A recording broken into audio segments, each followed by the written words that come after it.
now time for the Billy C. Show, part of the BillyCBoxing.com network.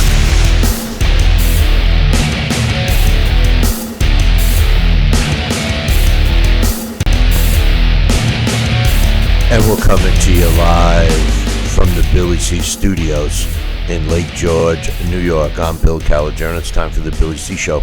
Good morning, good day, good evening, whenever you're listening, whenever you're watching. I hope you're doing okay today. Today's show is going to focus on the Errol Spence Jr. versus Danny Garcia fight last night. And I just want to kick off the show by telling you, don't forget to get yourself a copy of the Title Bout Championship computer game.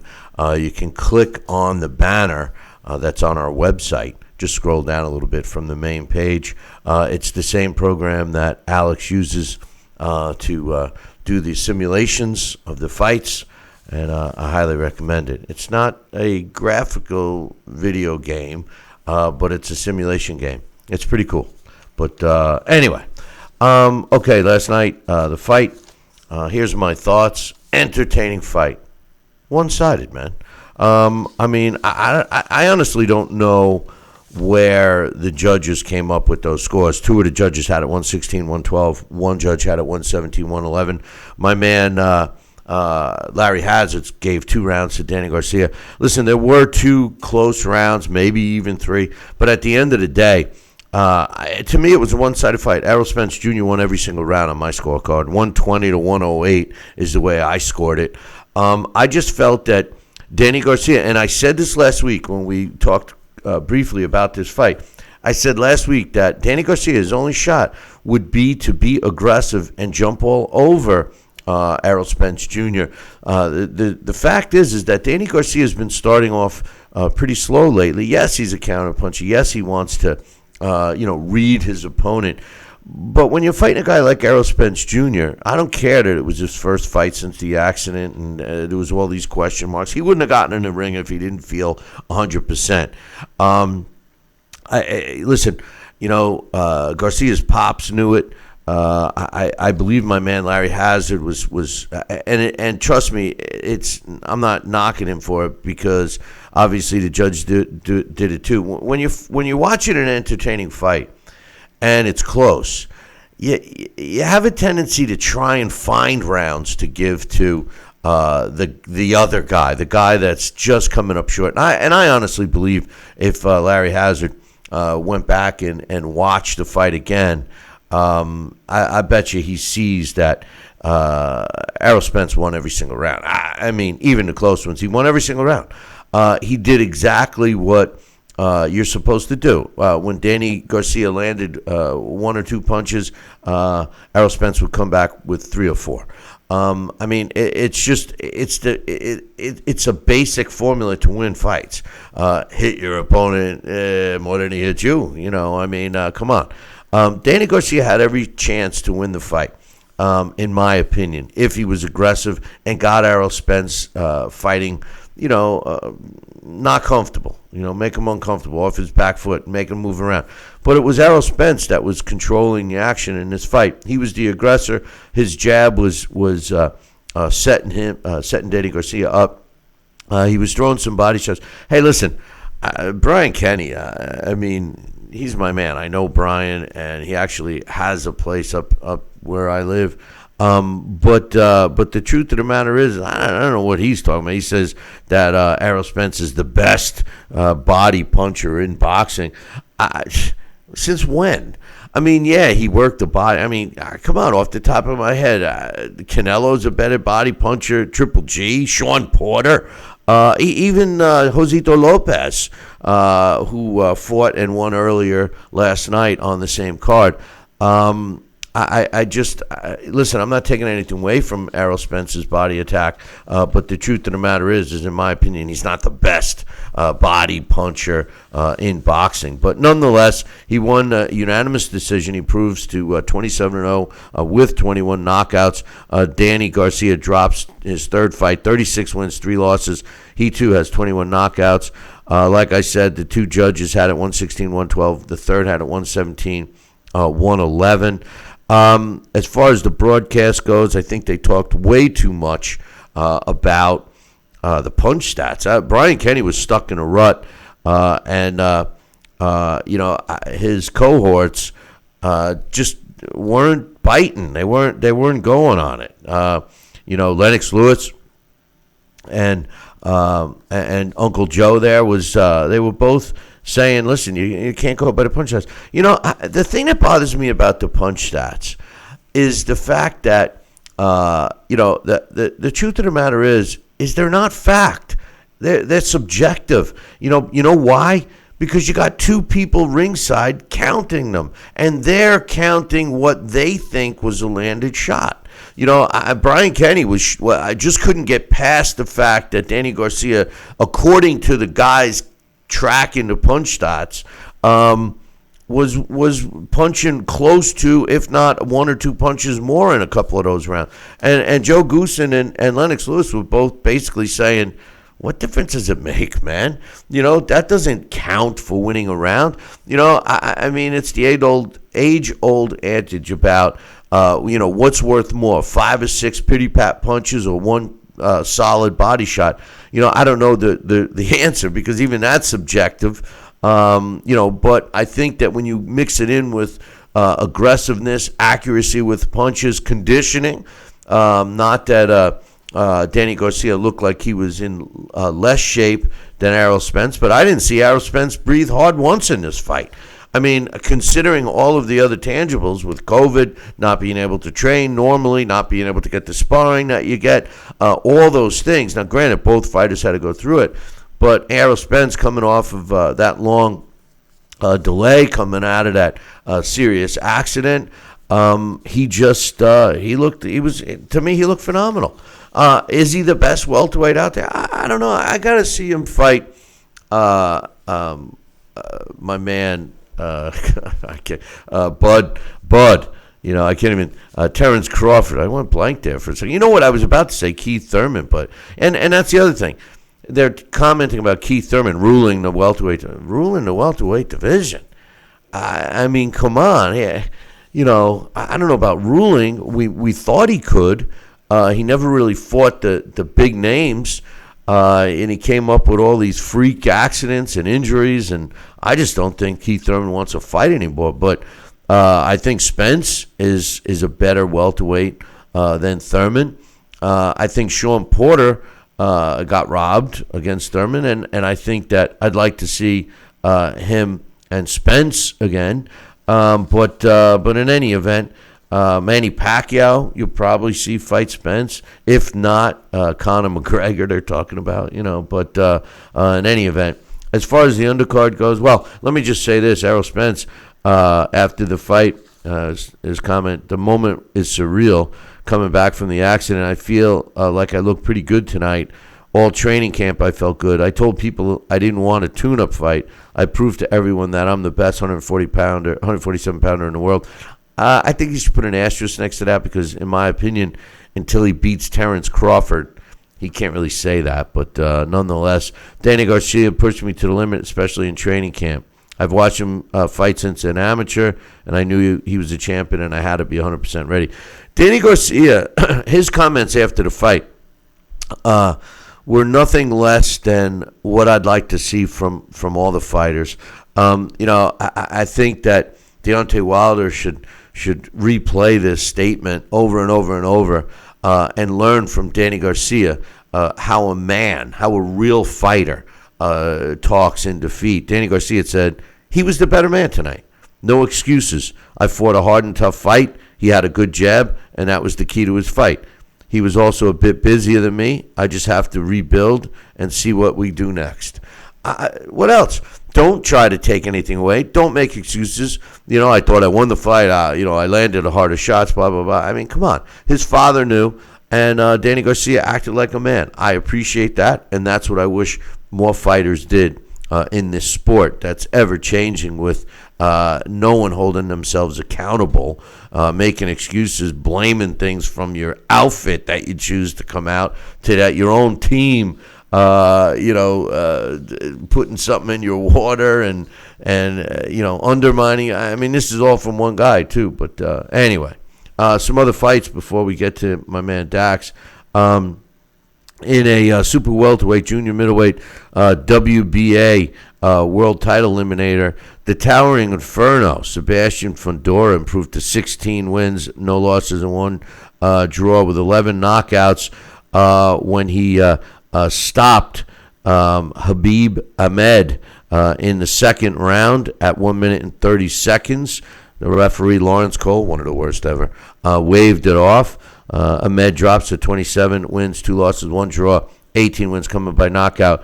Everybody talks about this kid, Fundora, and, he let's just cut to the chase. When he fights a real good fighter, and I'm not knocking Ahmed. This is only his second loss, and from what I think I heard during the broadcast, he had never been stopped. But let's make no mistake. Fundora, if I'm Fundora, I would want to fight, I hate to say it, but a bigger weight class. The way he's built, those legs so thin, and all somebody's got to do is get inside and land a shot, and this guy's going to tumble like a burnt out Inferno, because he just doesn't. He just looks uncoordinated. He looks like he's too thin for that body. What is it, 6'6", something like that? Yeah, it sounds great against people in that weight class. He's gonna, tower over them. But when he tangles with a real, could you imagine? I know he's not fighting at 154 anymore, but think about a guy like Canelo. Canelo, a fighter like Canelo, an aggressive fighter coming after him. Right now, the worst thing that Fundora is going through is knocking these people out. And when you're matched with not the greatest opposition, again, not knocking Ahmed because he was a decent fighter. When you're not facing top-notch opposition and you're blowing everybody away like Fundora is, you start to rely on that, and you start to think that you're invincible. And I'm telling you right now, his physical build is not suitable for that weight class as he gets the better and better fighters. It's not.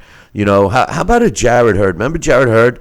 Remember him? Yeah, a guy like him who can mysteriously get down to 154. Could you imagine him fighting Fundora? I don't see Fundora having a shot against a guy like that.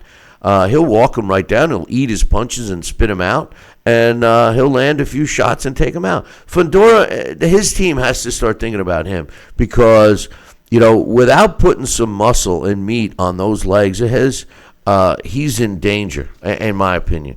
But, hey, what do I know? I've only been in this business 35 years. Josito Lopez. Hey, nobody's a bigger fan of Josito Lopez than myself. He improved to 38 wins, 8 losses, with 21 wins coming by knockout when he stopped Francisco Santana, who hadn't been stopped in over a dozen years, at 1 minute and 22 seconds of the last round. This was a typical Josito Lopez fight. And I know Josito's gaining in age. I think I heard them say he was 37 now. Which at that weight class is pretty rare, but the truth of the matter is he's got another big title shot fight in his horizon, on his horizon I should say, or in his future. He's going to get it. How he fares against a world class fighter, that's another story. But now fighting at welterweight, Josito Lopez, who has been fighting at welterweight, but I always think of him as a lightweight. Hey, we'll see what happens with him. And to kick off the night, Eduardo Ramirez took care of Miguel Flores to improve to 24 wins, 2 losses, and 3 draws, with 11 of his W's coming by knockout. It was a shot that knocked him out in the 5th round.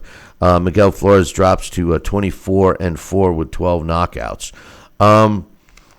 So, what do I think of the show altogether? Well, I don't know, man. I just remember when pay-per-views were chock full of fights and quality fights and even matchups. This is a typical PBC card.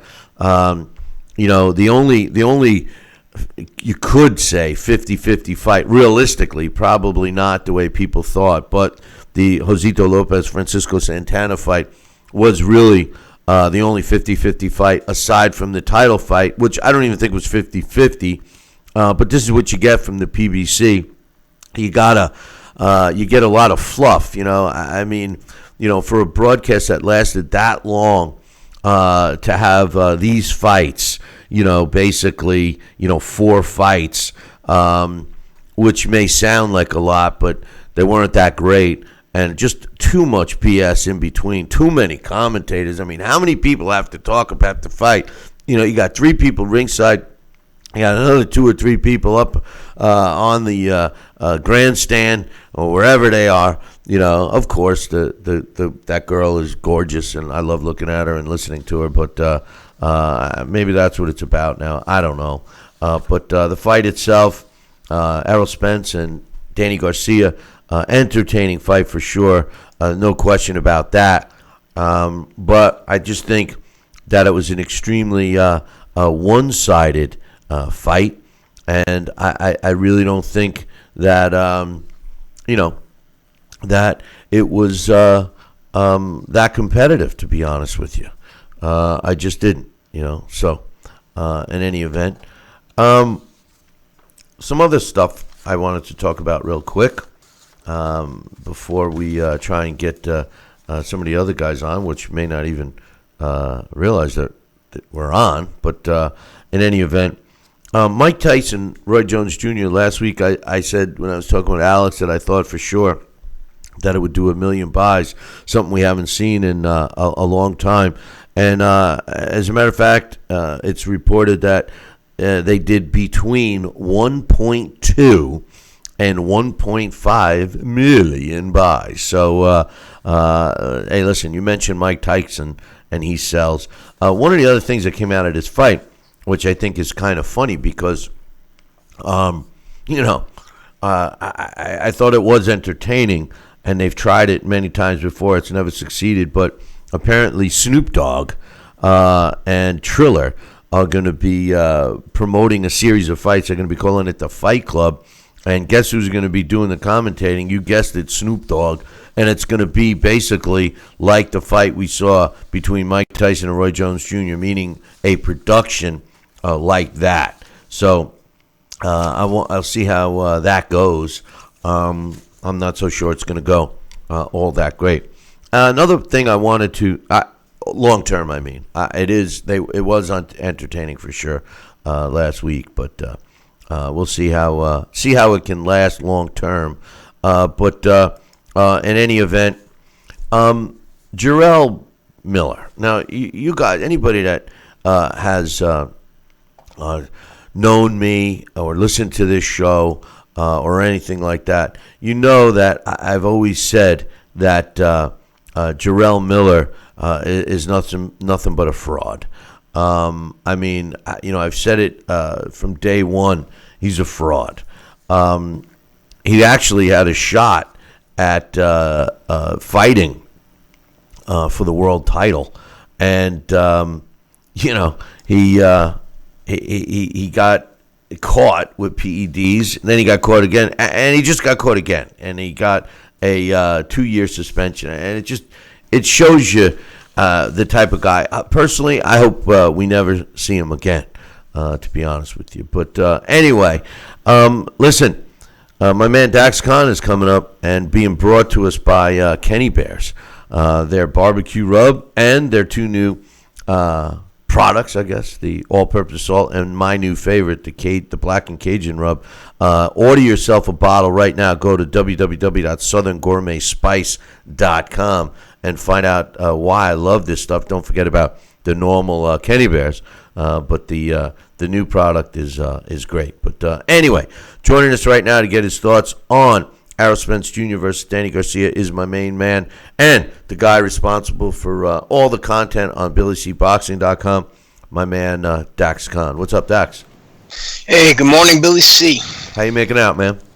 Yeah, I can't complain. Like we said last week, nobody listens anyway, so Right. Well, I haven't bothered since then. Hey, So. you know what? If you want, if it makes you feel any better, you can complain a little bit on the show. At least somebody will be forced to listen to it unless they fast forward you, But anyway, last night, what's your thoughts on the fight? My first thought is I have to say it was great having, I think, about 10,000 fans in attendance live, which means we're making some progress towards some normality heading into 2021 for the sport. Considering Spence last fought in 2019, that thriller against Sean Porter, and coming in off a layoff and fighting a guy like Danny Garcia, you have to give him credit. He could have taken a lesser opponent. I think Danny Garcia fought a good fight, but he wasn't active enough. It's an issue he's had multiple times throughout his career. But, on the other hand, this was not a total domination by Errol Spence. Fans on social media and the PBC team played it off as. The real story behind this fight was leading into it, how will Errol Spence's face hold up when hit clean? Is there damage from that car accident that they didn't lead on that Danny Garcia can expose? We don't know because Danny Garcia really didn't. Again, he wasn't active enough. The odd part is about boxing. I seen accounts, you see the same accounts all the time on social media, and there were people that called Errol Spence a fraud for not knocking out Mike Garcia. It was for all intents and purposes, started as a featherweight. Last night, his performance was no better than that was against Mikey Garcia than it was against Danny Garcia. And all these tweets are out there saying, oh, what ring rust, what accident. They're acting, one person actually said Errol Spence is a throwback from the 80s. He would have been the fifth king with this performance. Me, Bill, I'm still an Errol Spence fan, when about 5-6 years ago, he was calling out Keith Thurman. Keith Thurman wouldn't fight him, said he had not proved himself yet. A lot of people, including us several times on the show, said that Errol Spence could be the guy to take Floyd Mayweather's place as, the money guy, the top guy, the pound-for-pound king of the sport, and we haven't seen that yet from him. As far as this ring rust goes, people act like, again, take away the accident. Errol Spence was fighting an average of twice a year, and every other top name fights about twice a year. Canelo fights twice a year. Mayweather fought twice a year. His corner was telling him at times, this isn't a game, step it up. I really don't know what to make of Errol Spence. It was a good performance. It wasn't a great performance. It was a good opponent. Danny Garcia doesn't get enough credit for the skill level he has. Danny Garcia was a great 140-pounder. He's a very good 147-pounder. But on the other hand, I'm not really sold on Errol Spence's dedication to the sport right now. What bothers me is that if it wasn't for that car accident, the same people who were praising him last night would have been all over him for that performance. Let's put it into perspective. Errol Spence is a grown man. He is a world champion. He was not some teenager. He went out there. He made bad judgment. He drove drunk. He put his own life and other lives in danger. He could have very well been killed. Thank God he wasn't. Thank God he's able to step back into the ring. He very well could have killed somebody else if it was not for the time of night and the fact that the streets were so deserted, more or less. So, regardless of that accident, and thank God, again, he didn't hurt himself. He's able to continue his career, and he didn't hurt anybody else. Right now, considering his last few performances, when you really break down the opponent list of Errol Spence, when you truly break it down, it's not all that impressive. Errol Spence has yet to live up to all the hype and all the expectations. Last night did nothing, in my opinion, that makes me think that anytime soon Errol Spence is going to take over on this sport. Errol Spence has had a career that a prospect so far would have, a top prospect. Errol Spence hasn't really had that signature fight outside of the Kell Brook fight. Errol Spence has fought mostly 140-pound fighters, Carlos Ocampo types, that look really good on paper. Terrence Crawford, that fight needs to happen sooner than later, or what's going to happen there. Same thing I said with Deontay Wilder and Anthony Joshua. They're going to postpone that fight for so long. One of those two are going to have a loss, and then all of a sudden, the fight itself will still want to be seen, but it's not going to have quite the value as it would have right now, just like Anthony Joshua and Deontay Wilder before they both suffered embarrassing one-sided knockout losses. People still want to see that fight, but that fight's about $100 million less more valuable for everybody than it was when they should have fought at the time everybody wanted that fight. There's no question about that. I mean, I think the fight that we got to see for Errol Spence clearly is Terrence Crawford. I know that they're trying to slip in a Manny Pacquiao fight. If Manny Pacquiao doesn't get swayed with the dollars for the Conor McGregor fight, personally, I don't even know what Manny Pacquiao has to prove. I think he shut everybody up with his win over Keith Thurman. As far as Errol Spence goes, I thought he put on a good performance last night. I thought it was a shutout. I didn't think that. I thought it was an entertaining fight, just like you said. But I didn't think that Danny Garcia won any rounds. He just didn't do enough. I think that Errol Spence showed that he's smart, that he didn't get sucked in because Danny is such a good counterpuncher and does have some pop. And if he got sucked in and got careless, he could have gotten caught. I think he did do enough to win every round. But I agree with you. He needs to fight Terrence Crawford. On paper, it does look like he's fought some top guys in the last couple of years. Beginning with Kell Brook, Lamont Peterson. For some reason everybody always poo-poos him, but he's a talented fighter.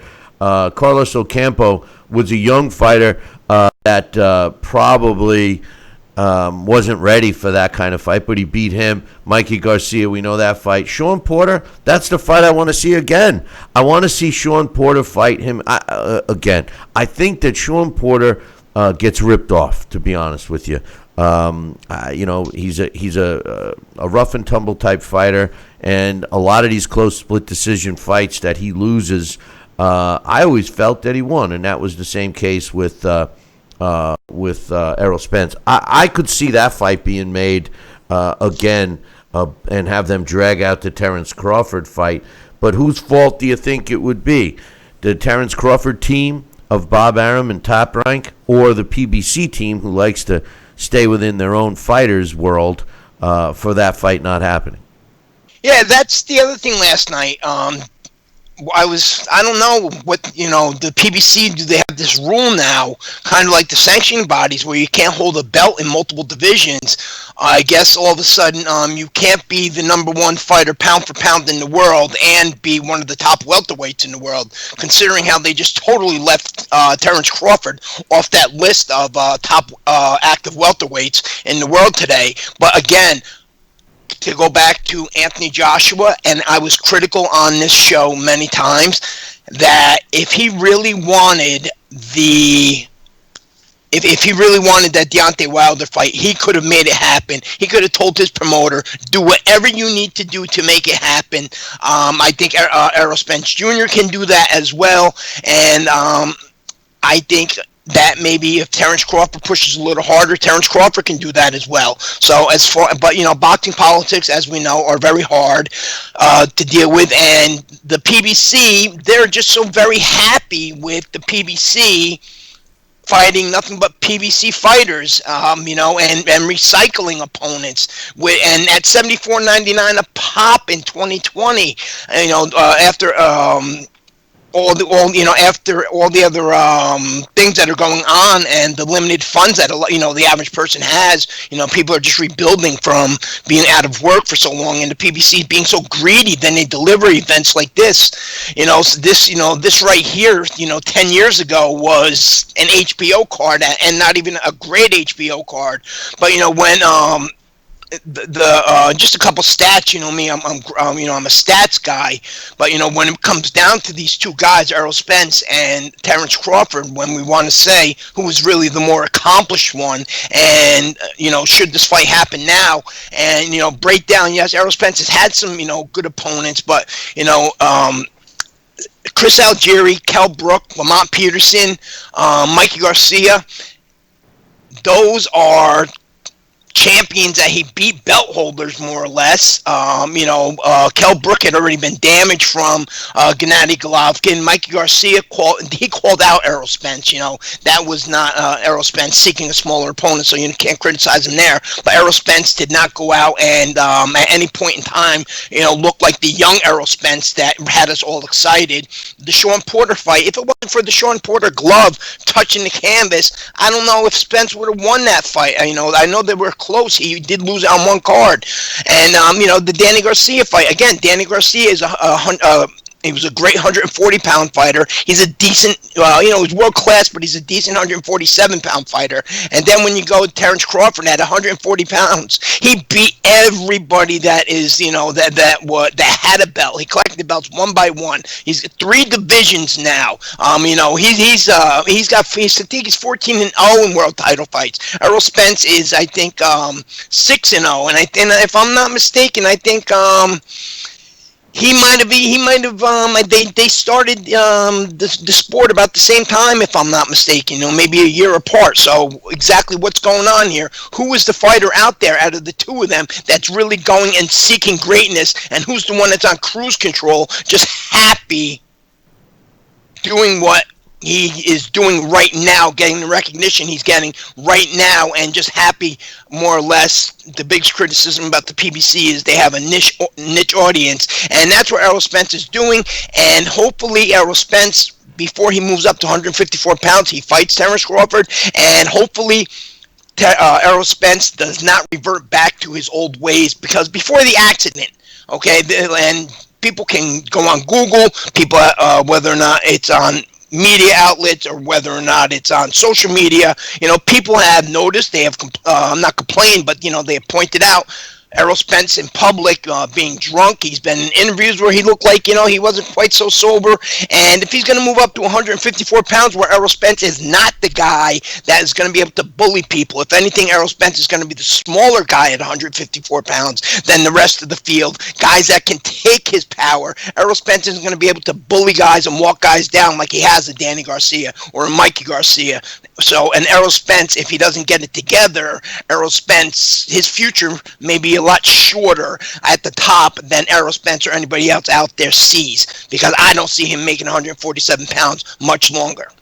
Well, the funny thing is, I was watching that fight last night, and I thought Danny Garcia looked like the bigger guy, not height-wise, but build-wise. And I don't think he's going to have an advantage at 154 at all. Errol Spence. I really don't. And he's not blowing. No, I didn't say an advantage. I'm just saying, he walks around, as a big guy. He's a big welterweight, not so much height-wise, but physically, in terms of bulk. So at 154 pounds, where he's comfortable, and he has fought up at that high before, I believe, early on in his career. Not against the name, but just early on in his career. He can make 154 easily. For a couple of years now, they've been talking about him going to 154. The Charlo brothers have spoken about how strong he is when they spar him, and the Charlos, we know, are both big guys, both Jamel and Jamal, and so Errol Spence would definitely be able to fit in physically at 154 pounds, but he would not be the muscle man at 154 pounds like he is at 147 pounds. Well, make no mistake, the PBC and their fighters are all about the money. They've found an audience that's willing to do whatever they want in terms of forking over coin. And they're following the Mayweather blueprint. They're making as much money as they can for taking the least amount of risk. So from a business perspective, you can't knock them for that. But for showing who's the best, there's nothing more that bothers me in the sport of boxing than a guy pounding his chest saying he's the best when he hasn't fought anybody. And you hit a tender spot for me.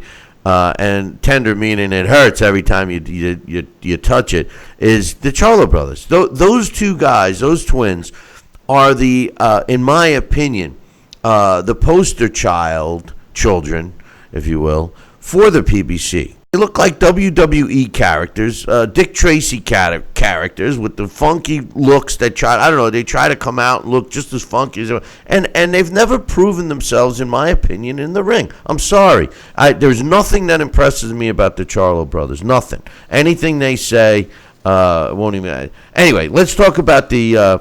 Don't get me started with those Charlo brothers, Dax. I mean, geez. The PBC, like you said, they're, you brought up, they're happy in that little circle. Now they want to be a league. They want to be a league. That's what it is, Dax. They want to be a league. Exactly. Right. But look at the universally recognized top 10 pound for pound. Tell me which, outside of Errol Spence, there's not another single PBC fighter on that list. And there shouldn't be. There shouldn't be, because there are even Deontay Wilder, who was a heavyweight champ. I mean, these are guys that are all they hold the paper, they talk a good game, but their talent level is not there. It's not there.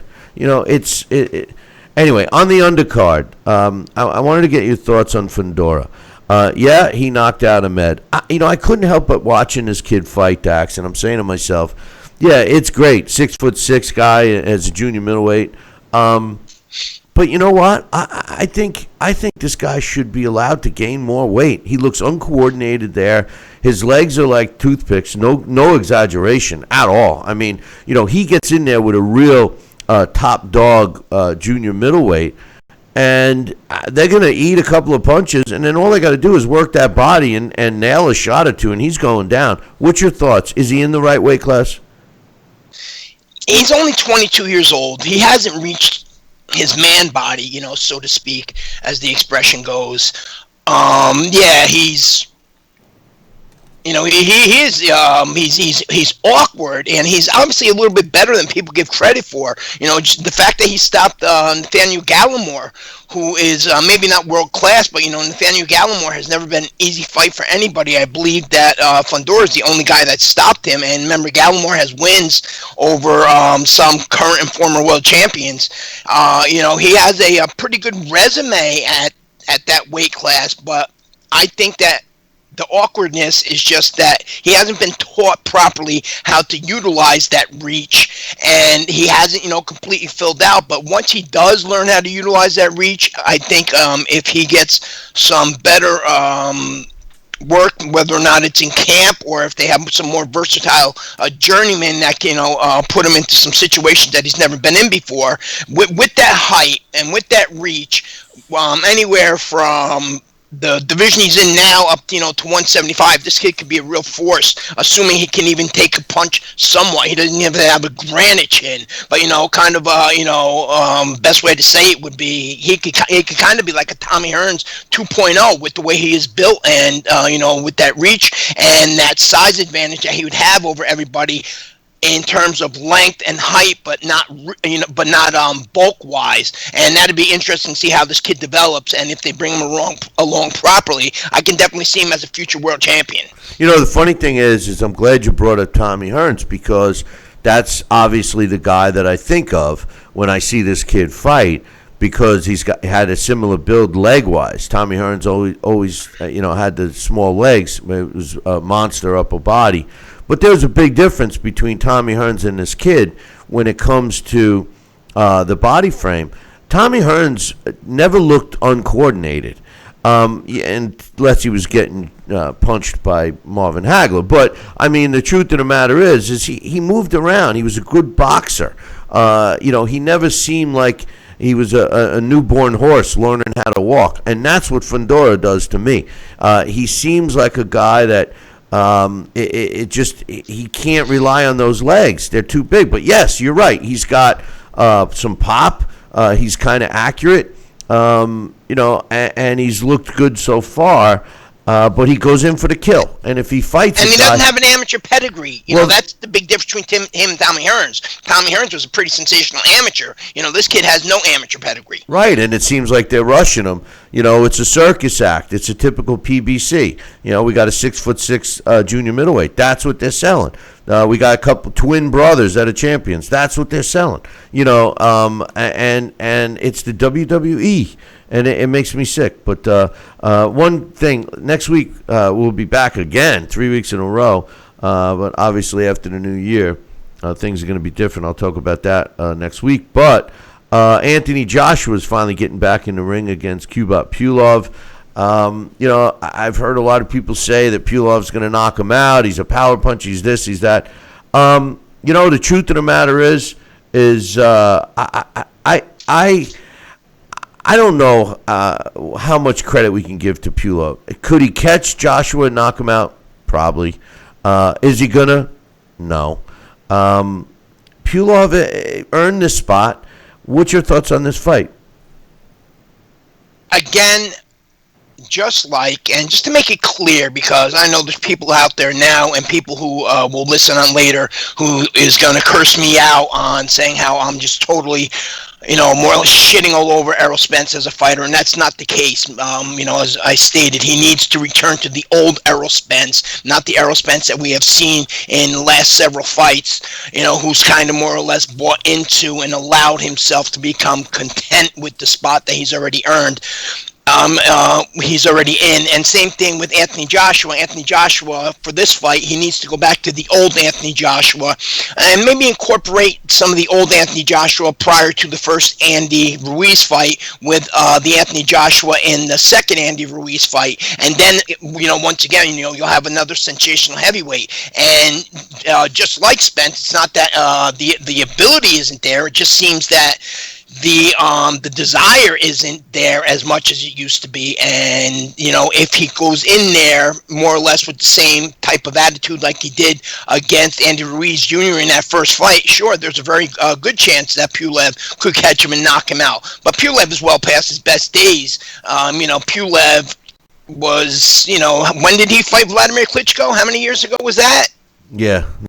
Hey, listen, I was ringside for his fight against the kid out of Long Island, Derek Rossi, and it was on the undercard of Chevelle Halbach fought on that card, but Evander Holyfield was the main event, and he was rocked. He was in serious trouble from Derek, and the following round, he connected a solid shot on Derek Rossi, and they immediately waved off the fight. Ever since then, I've always just kind of looked at him as just, a marginal fighter. And no disrespect to Derek Rossi, but I can't see Pulev beating Joshua unless exactly what you said. We don't know if Anthony Joshua really wants to keep fighting. That first fight against Andy Ruiz was a wake-up call, or it was the call that said, let's make as much money as we can with a couple of fights and walk away. But it'll be interesting to see, because at the end of the day, Pulev does have pop, and the weakness of AJ is his chin, right? And kind of like Vladimir Klitschko, or kind of like Lennox Lewis, where they were giving a lot of harassment throughout their whole career, and even after their career, saying, their chin is soft because they suffered knockout losses. We always have to remember, this is the heavyweight division. It only takes one punch.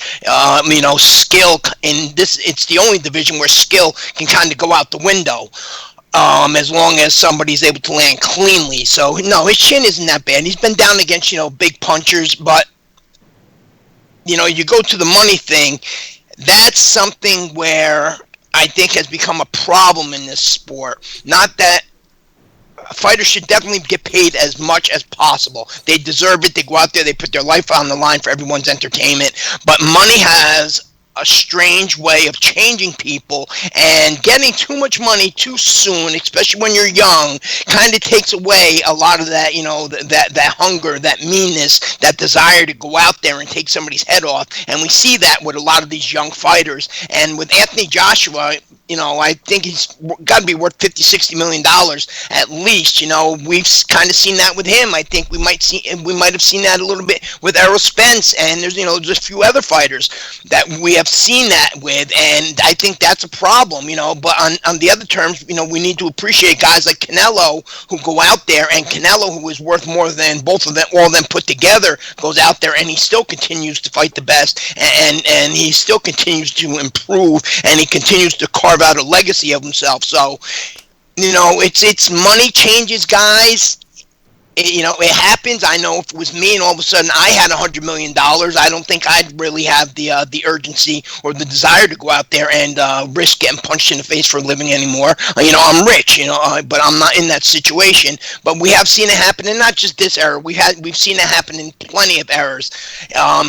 In 2021, Bill, now that not only here in the States we're starting to see live audiences, in other countries we've seen live crowds.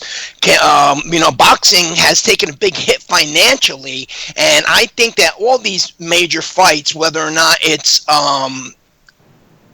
Errol Spence and Terrence Crawford, whether or not it's Tyson Fury and Anthony Joshua, and so on. I think those fights need to happen not only for the fans, but I believe that those fights need to happen for boxing and to help boxing recover financially, because I know a lot of promoters have taken big hits in 2020, understandably so. What do you think?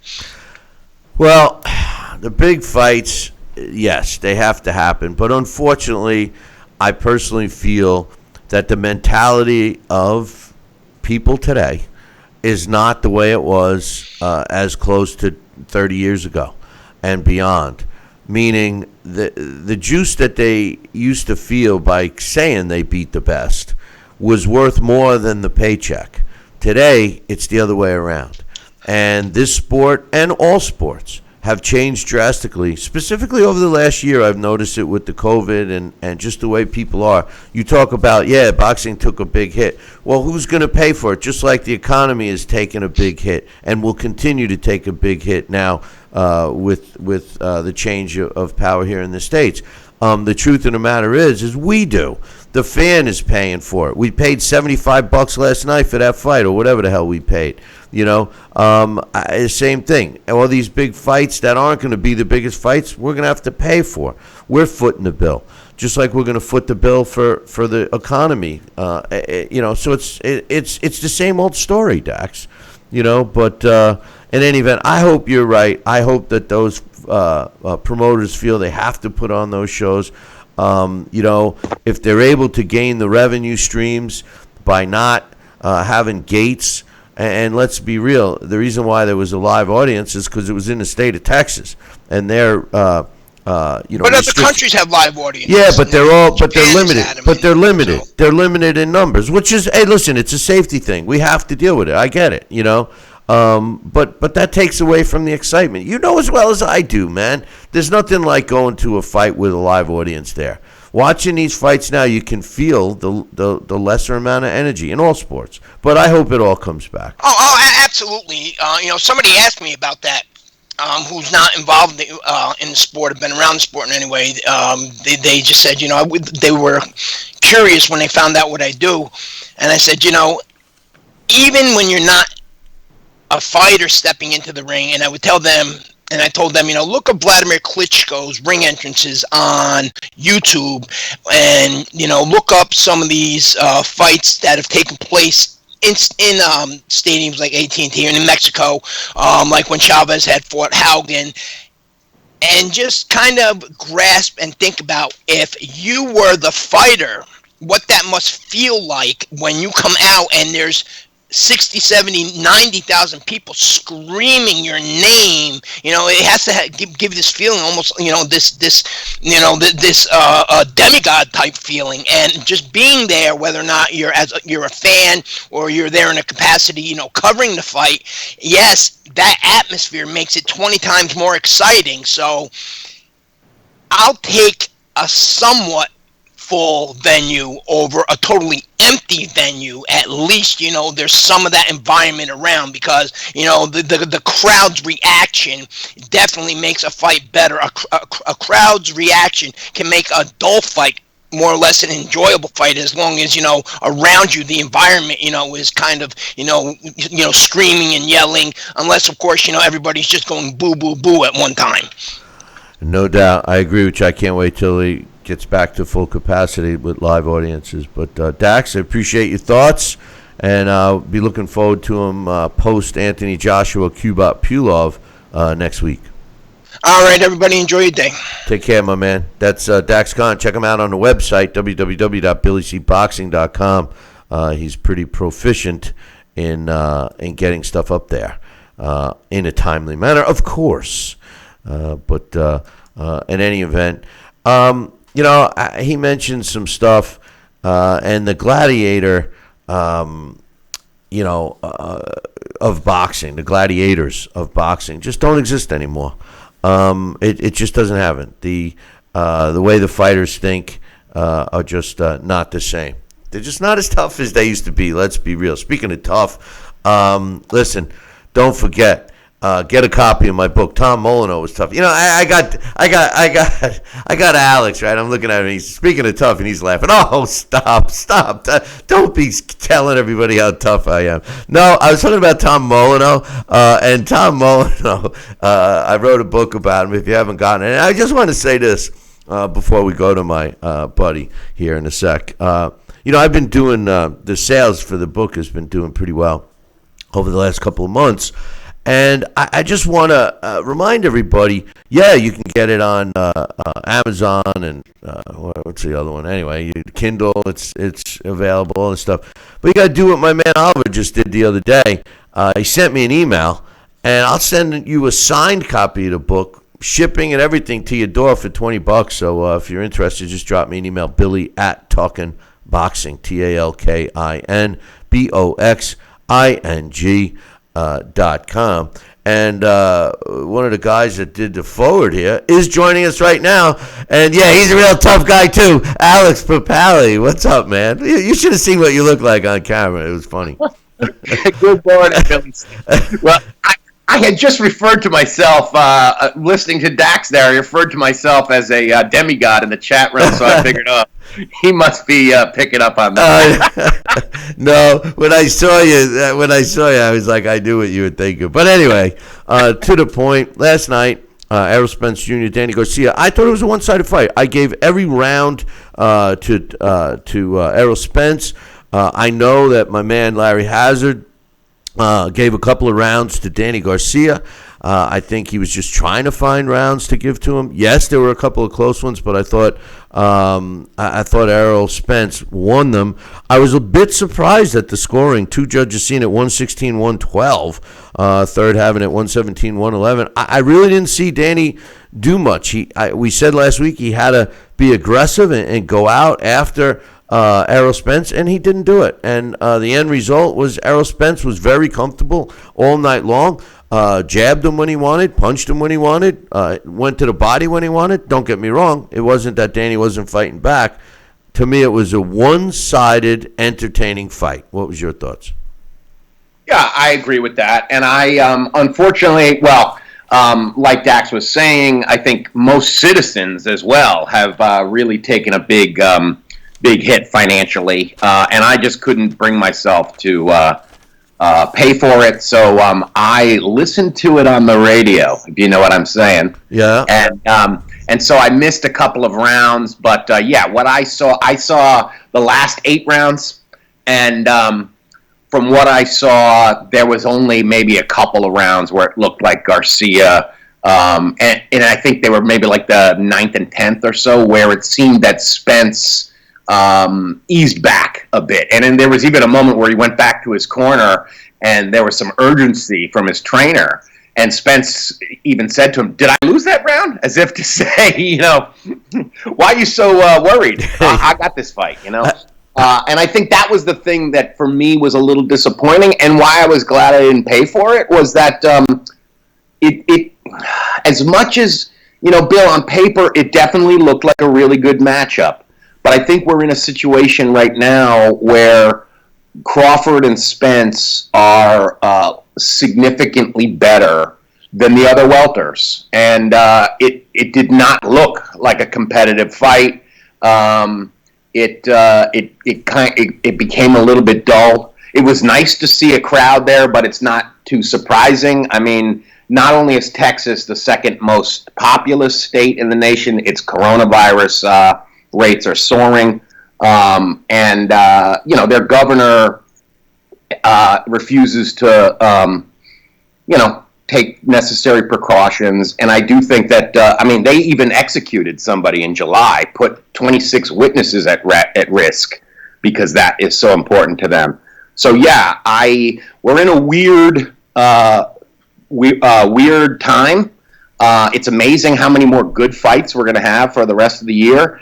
But I didn't think that last night was one of them. To me, it seemed kind of like a placeholder while we're waiting for Crawford Spence. And I think the main thing, and I was impressed with this, was with how good Spence looked, considering what he has been through. Because even though he wasn't knocked out in a fight, he was certainly knocked out. He was just knocked out by a car and horrible decision making. And it does look like he has rebounded from that. In that sense, I think mission accomplished. One of the things that bothers me the most about the PBC are fights just like fight cards, just like we saw last night. You pay for it, most of us. And, you get a fight that looks good and you hit it on the head. On paper, Danny Garcia, multi-division champion, has a great reputation, good counterpuncher. But was Errol Spence really ever in danger? No, because Danny Garcia has been fighting non-aggressively in his last couple of fights. But this is what you get with the PBC. And their predominant fan base that normally follows all their fighters accept it. And as long as they keep shelling out money, that's what you're going to get. In their mind, it's the Floyd Mayweather model. Why take a risk when you get just as much money without the risk? And from a business perspective, you can't blame it. For me, I can't stand it. And it's pushing me away from the sport. And there's no light at the end of the tunnel. I mean, last night, the fight was Josito Lopez. His fight, of course, as usually the way his fights are, was the most entertaining, in my opinion, with his fight against Francisco Santana. Typical Lopez, caution to the wind. He was in there with another guy. That's the other thing, too, Alex. Here's two guys that both fight, Santana and Josito Lopez. They bring the fight to each other. They're fighting in the middle of the ring. They're exchanging punches. Yeah, we're seeing guys avoiding punches, getting grazed from moving their head a little bit here and there. But they exchange. They engage. You see these other fighters that fight safety first. They engage for a couple punches, then they're out of harm's way. It makes a boring fight. We saw a little bit of that last night from Spence, but we also saw Spence taking it to Garcia, which was kind of impressive. I would have thought Garcia would have been taking a page out of... I actually thought he was going to take a page out of Tyson Fury's book last night and be the aggressor against Spence the way Fury did in his second win over Deontay Wilder. But I was a little surprised that he didn't. I agree with you. I thought that would have been a wise move to sort of jump on him early to see, how intact he is. Of course, that's a really dangerous thing, with a guy as good as Spence, because you could very quickly realize, oh wow, I'm in water way too deep for me, and I shifted into a higher gear, not realizing how quickly he's going to be able to meet that gear.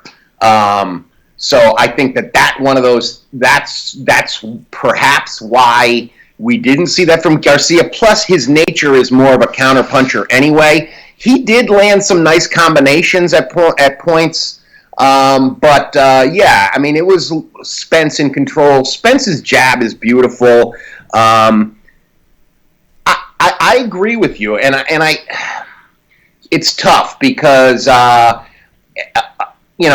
not in the ring. So, as an outsider, but I've watched this sport, since I was 15 years old. And in a way, I was more bothered by what we saw last night than what we saw the week ago, because the Tyson Jones, we knew that was a sparring match. Last night, it almost looked as if, okay, well, this is a really expensive sparring match that we all paid for. These guys like each other. They hang out at the Al Heyman barbecues. I don't know. We're going to have to see the sort of Hearns-Leonard type of ferocity when and if we ever get Crawford-Spence. Because you're right. I think, unfortunately, and it's hard to fathom in a sport like this because it's the hurt business and, it's professional prize fighting. But these corporate,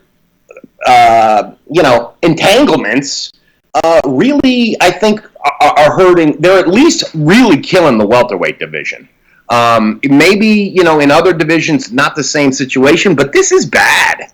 This is bad. If we don't get Spence Crawford in 2021, I think it would be extremely, extremely disappointing. And it's not like the writing isn't on the wall for waiting too long. We know what happens when you wait too long. You get a stinker like Mayweather-Pacquiao. So why wait anymore for this? Let's see these two guys. I thought it was great that Crawford showed up in the crowd. He clubber-langed him. That was great.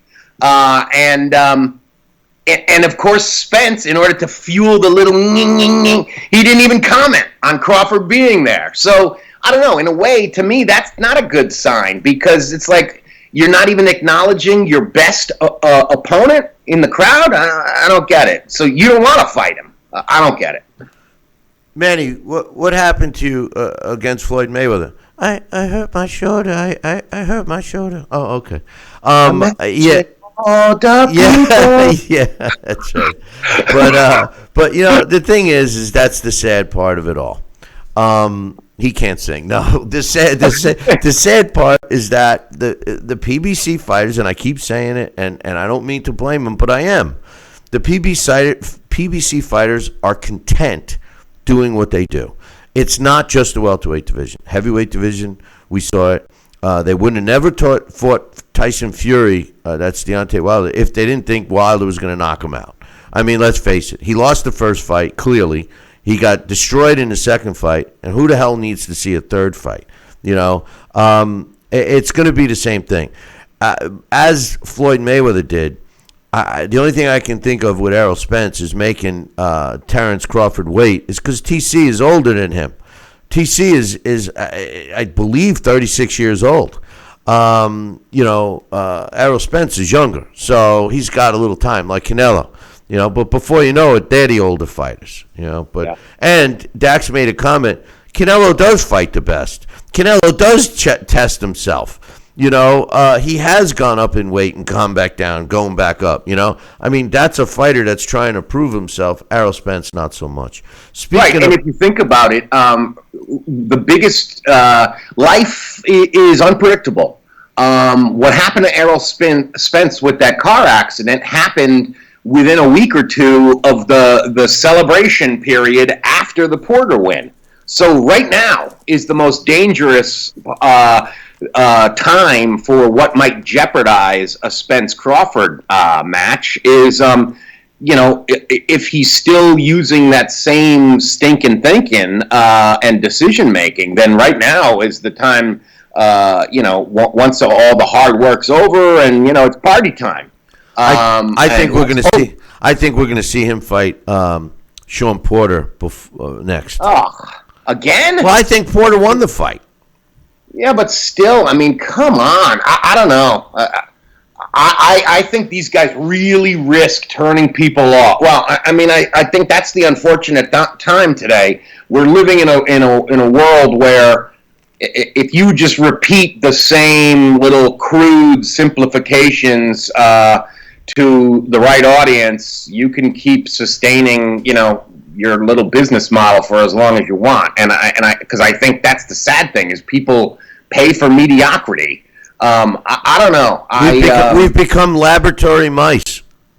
Yeah, I'm really disappointed because I don't know. Between Spence and Crawford, it's really unfortunate because you have what is traditionally like the glamour division of the sport outside of the unlimited class, and all we're doing is playing a waiting game. I mean, the idea that Terrence Crawford, I mean, even his last fight was like a placeholder. I mean, he broke he knocked out a guy with a twice broken face, and he basically did it with the first hard punch he threw. Well, you need it.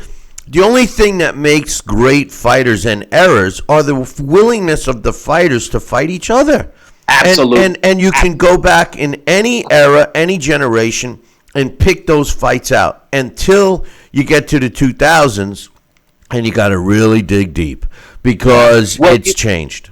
You know, yesterday, you'll get a kick out of this. You know how I have a lot of boxing memorabilia and stuff going up my stairs and stuff, and so I had these. Yeah, I do, including Mike Tyson being knocked out by Kevin McBride. But go on.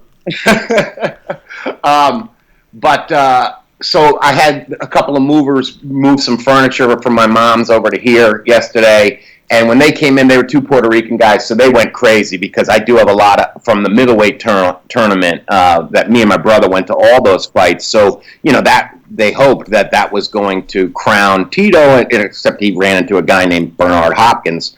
And it was interesting hearing one of the two guys' reaction. He was like, "Oh, I loved Tito.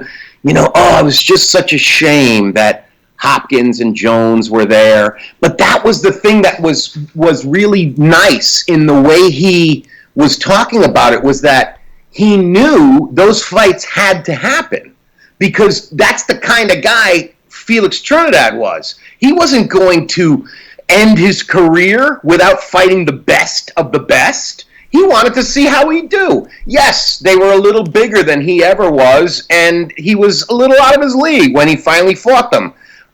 Way out of his league, you could argue. But he still did it. And that's the thing. I mean, I guarantee when he goes to his grave, he'll be proud of that.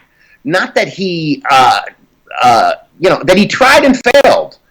It's the not trying that really eats at a guy. And that's just what seems so sad about this. And it's all business decisions because these two guys would love to fight each other. Would they? I think so. I don't know. I don't know anymore. I don't really see. Anytime you go to a gym, every guy in that gym knows who they want and who they would like to test themselves against. So at that echelon, I'm sure they want each other. But I think that what you just said is not happening as much anymore. The wanting to test themselves, challenge themselves, that's not happening. What they want is to position themselves to rake in the do-re-mi and then keep doing that for as long as they can with minimal risk because they don't want to jeopardize and take risk for their own health, which you can't knock them for. But it's changing the sport. It's just not the same. It's not the same. It is sad because traditionally the people we love, and even look at the way the buys went last week. Doesn't that tell you? Those are two guys who they were two of the biggest marketable stars of the 80s and 90s. But they pretty much, with a couple exceptions, you could argue they fought everybody, even when they were laid waste. No, and I was going to ask you about that. Last week you asked me how many I said they would do 1 million buys, and you were kind of surprised I said that. And I was surprised to see that they turned out with between 1.2 and 1.5 million. I was surprised, but I wasn't surprised. Right. Mike Tyson. That's what he does. If he fights me or you, he's going to get 1 million buys. How many buys you think last night's fight got? Not one. Not one from here. Yeah, but so they had 200,000 and one. 200,000. I wonder because that last one it was just so steep. Why did they make it 75 or was it 75 or 79? To me, if it was $49.99, maybe I would have done it. Because at least then I would have been able to watch the whole thing. Because they don't care. They're fleecing the fan. They really don't. And it's really pathetic, especially when you see what's going on this year. The idea that they're going to be rapacious about pay-per-views when everyone is suffering, it's sad. Speaking of suffering... Did you see that Snoop Dogg is going to be part of the new promotion company? They're going to have a league called the Fight Club. Listen, I totally warmed up to Snoop Dogg, and I like him. I like Snoop Dogg. I'm a fan of Snoop. There's no question. And I thought that he was kind of funny doing the commentating after a while. But to start the league, that's going to basically, we saw the blueprint of it, Tyson and Roy Jones Jr. last week, with the combination of the music and the fighting presented the way it was presented to us last week. What's your thoughts? Is it going to succeed? I would give it a shot. I'm more of an East Coast rap guy myself, Billy C. But I don't mind Snoop, not at all. We have some of the same interests, I have noticed. Yeah. Well, I think he's over the top. I enjoyed that night, so I would watch it again. I mean, I really hope that we don't. I don't know. It's going to be tough. And again, maybe because this is such a weird year, it worked. I don't know how long it will work. But how many of these old-timers are there out there that would make for something interesting? I mean, if Tyson sparred with James Toney, I would watch that. No, I don't know. I don't know if it's going to just be those kinds of fights. Oh, so it would, yeah. See, that's if it ends up being like Danny Bonaducci versus no. Things, I didn't take it like that. I took it like they were going to be doing a boxing league, a fight league, and hold big fights in conjunction with the music. So you see a boxing event, then you see an act perform.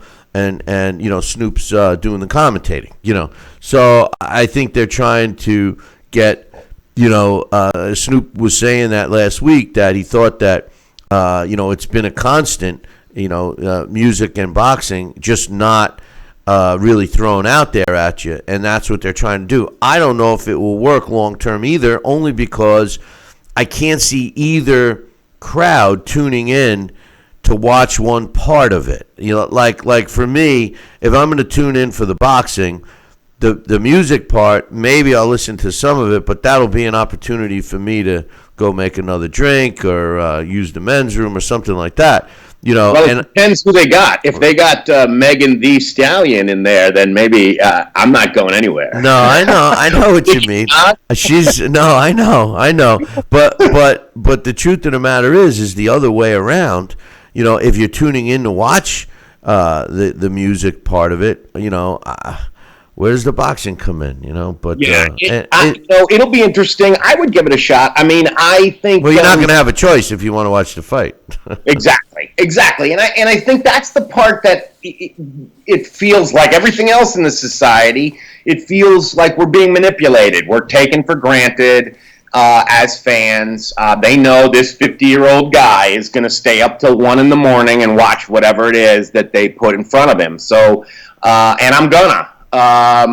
Well, this 59-year-old guy records it and wakes it up and watches it early in the morning. I'm a TiVo guy. Yeah. I can't do that. It won't.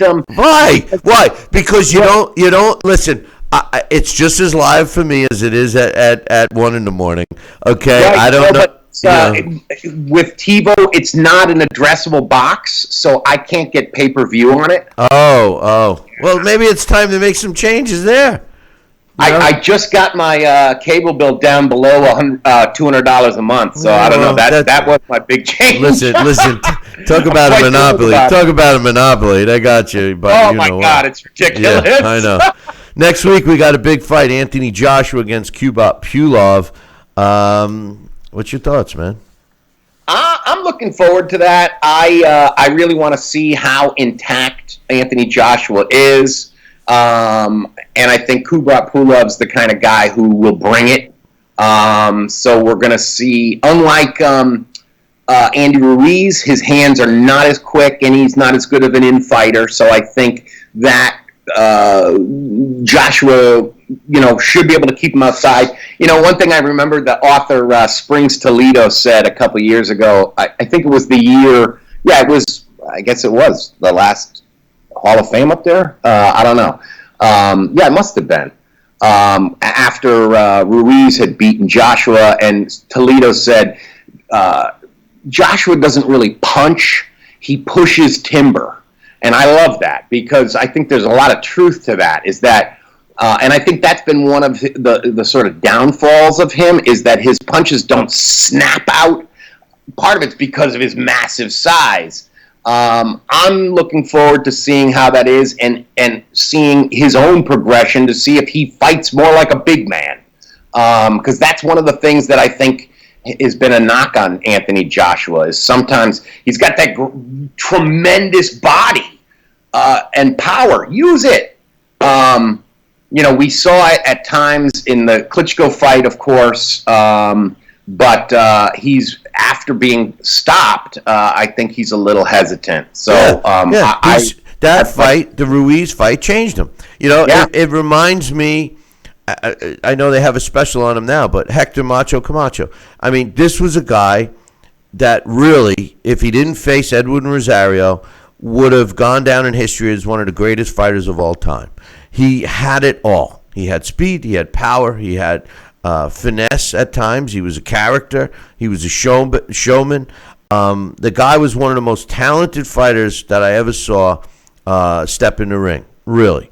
But when he fought Edwin Rosario, he took a beating. He took an ass beating, was lucky to get the W, as many people did not think he won. And from that fight on, he never really engaged again. And that very well may have been the slap in the face for Anthony Joshua. Klitschko, same thing. The early Klitschko brothers tried to mix it up until they got popped a couple of times, and then they said, wait a minute, I got this 6-inch reach advantage. I have a jab, I have power. I'm going to be patient and, pick these guys apart. I'll win a decision or a knockout. Doesn't matter. A win's a win. And that's what Anthony Joshua's doing. And Pulev, I agree with you.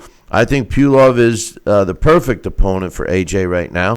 He is kind of slow. He's powerful, but AJ will keep him away and protect himself. And, we're going to see another one of these one-sided, entertaining fights, The only thing we got going for us is we can hope that it's a knockout. And then the cries for Fury and Joshua will start over again, and then Deontay will go, wait a minute, you gotta fight me, man. My corner did it. My costume. I ate a big dinner. I just didn't feel good. So it was awful. I need another shot. It's like, why? Why do you need another shot? You got your ass kicked twice by the guy. I mean, we don't need to see it again. But seriously, I tell you, between his excuses and COVID-19, my whole life adoring superheroes has changed. Yeah, I bet. How did Spider-Man breathe? Yeah. Hey, Spider-Man had something there. He didn't get COVID because of that mask, That's right. But listen, one last thing I want to ask you, and really, I shouldn't even be giving it the airtime, but Jarrell Miller gets popped again for PEDs. I said what a bum this guy was when people actually had him ranked in the top 5 in the heavyweight division, never fighting anybody. He was issued a 2-year suspension. Are we ever going to have to watch this pig again? I mean, I think he's a laughing stock of the sport of boxing, and I think that they even went easy on him with 2 years. I would have banned him for life. Yeah, I think, Denial feels... Isn't that the river? Yeah, just like that river. Denial feels very much like a dream. You don't know you're in it until it's over. And I think... Jarrell Big Baby Miller is in a dream, and hopefully he'll wake up from it and take some actions, because he's got an issue. He's got a problem, and if this is a sport he wants to compete in, he's got to make some major life changes, because nothing changes if nothing changes, and clearly we're seeing he continues doing something that is totally it's not unheard of, unfortunately, but it's just not something an athlete should be doing. Not a professional athlete, not any athlete, and then he denies it. Right, and I mean that's the thing about it. It's just like, dude, we're at some point. It's like we don't want to participate in that anymore. And I think he's certainly burnt through his chances. The onus is on him to deserve to earn another shot, because it's outrageous. But I tell you something, I don't know, Billy C. I can't believe how this year has we've got some good fights coming up. We're going to see Canelo before the end of the year. I think Pulev Joshua could be fun, and we're going to see the Povetkin-Dillian White rematch. I don't know, this year, and we might get a vaccine. And let me say that Tyson Fury versus Anthony Joshua, I don't want that fight to happen until there's a vaccine, because I want that fight in Wembley with people shoulder to shoulder, jowl to jowl, screaming and singing to Neil Diamond, because that's going to be something else. That's where we all want to see it. The only problem is the money end of it is going to put them in Vegas, and you'll hear some singing, because the only people that'll show up live are the Brits, because they travel, and we'll stay home because we're all scared. We're all scared of the COVID, So anyway. Alex, I appreciate you coming on. Look forward to you next week. We're on a roll here, and we'll be back the week after that. And then we'll see about next year. Won't be as often, I don't think. But in any event, thanks for coming on. And give me that radio station when you get a chance. Oh, absolutely. All right, All right, Billy C. Have a great day. My man. Take it easy. That's my main man, Alex Papali. And, he's a tough guy. You don't want to mess with him. That's for sure. But anyway. I'm looking forward to the Anthony Joshua-Kubrat Pulev fight, only because I'm a big AJ fan, and I'd like to see him back in the ring. And if anything, I'm looking for a big performance. I'm also looking forward to Canelo Alvarez fighting Callum Smith, another big test for him. But in closing, I just want to say this. The fight last night was entertaining, one-sided. I scored the fight every single round for Errol Spence Jr. No disrespect to Danny Garcia, but he didn't fight the right fight. Needed to jump all over Errol Spence. Did not do it. The end result was a one-sided fight, in my opinion. Hey, listen, boys and girls, thanks for joining us. Don't forget to email me your thoughts, comments, concerns, get a book, whatever you want. Billy at Talkin' Boxing. That's TalkinBoxing.com. Make sure you tune in next time. Same bat time, same bat channel. Till then, I'll leave you with this. Ciao, baby.